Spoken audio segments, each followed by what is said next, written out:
मध्ये नेमकी काय परिस्थिती आहे ते जाणून घेऊयात। आमचे प्रतिनिधी श्रीधर सध्या आपल्या सोबत जोडले गेलेत। श्रीधर, हिंगोलीमध्ये कशा पद्धतीने पाऊस झाला, काय काय नेमकं नुकसान झालं? नक्कीच कल्याणी हवामान विभागाने वर्तवलेल्या अंदाजानुसार मागील 2 ते 3 दिवसापासून हिंगोली जिल्ह्यातल्या कळमनुरी आणि वसमत तालुक्यातील अनेक भागांमध्ये जे आहे ते अवकाळी वादळी वारा, तर काही ठिकाणी गारांचा देखील पाऊस पडलेला आहे आणि त्यामुळे प्रचंड पिकांचे नुकसान देखील झालेले आहे। यामध्ये गहू असेल, ज्वारी असेल, हरभरा असेल, तर हापूस आंब्यांची बाग देखील या ठिकाणी 600 ते 700 झाडं आहेत ते देखील या ठिकाणी उद्ध्वस्त झालेत।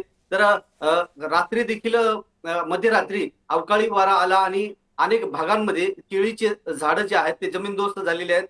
त्यामुळे वसमत आणि कळमनुरी या भागातील केळी पीक जे आहे ते या मोठ्या प्रमाणात शेतकरी घेत आहेत आणि हे केळीचे पीक आहे ते इराक मध्ये जात असते आणि त्याचा मोठा देखील फायदा या परिसरातील शेतकऱ्यांना होत असतो।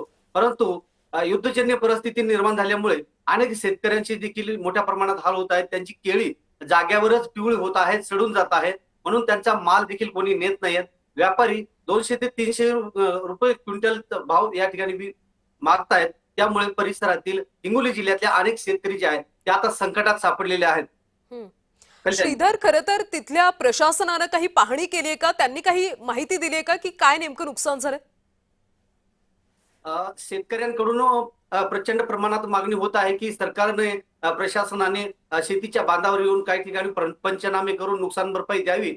परंतु काही ठिकाणी प्रशासन पोहोचले असल्याची माहिती देखील प्राप्त झाली आहे। तर अनेक ठिकाणी आता प्रशासन जाईल अशी देखील या ठिकाणी वर्तवले जात आहे। कल्याण, नक्कीच, त्यामुळे आता सरकार नेमकं काय करतं, कशा पद्धतीने मदत केली जाते हे पाहणं महत्त्वाचं आहे। धन्यवाद श्रीधर आणि गिरीश या सगळ्या सविस्तर माहितीसाठी।